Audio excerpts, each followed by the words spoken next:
Les meilleurs défenseurs de Première Ligue de l'histoire. Classés en plusieurs catégories. Les GOAT, Ferdinand Terry, d'accord. Compagnie, franchement, il a quand même eu des hauts et des bas, hein. Van Dyke, je veux bien céder à la hype de la nouveauté. C'est un super défenseur.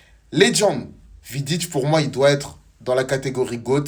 Sol Campbell, pour moi, il a rien à envier à John Terry. Enfin, franchement, Tony Adams, pour moi, c'est un grand défenseur. Alors, ok pour Legend.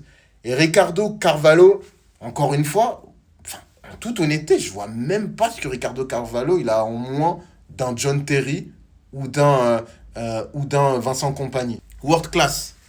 Pour moi, Saliba, Alderweireld, Stones, moi je l'aurais mis à iconique avec la possibilité, bien évidemment, pour Saliba de devenir world class, voire légende. Peut-être que je suis trop dur, hein, dites-moi. Aspilicueta, world class au niveau des défenseurs centraux. Mais déjà, le mec, il a passé la majorité de sa carrière à jouer latéral. Kerrager, iconique. Alors, tout dépend ce que ça veut dire iconique. Mais pour moi, c'est du forcing. C'est un bon joueur, Kerrager. Mais attends, tu compares Kolo Touré à Kerrager? Sincèrement.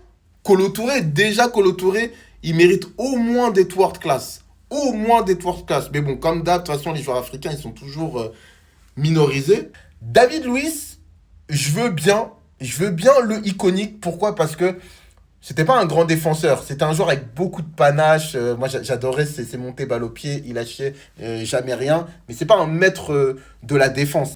William Gallas seulement dans iconique. Vous êtes sérieux? William Gallas, c'est même level que Jamie Carragher.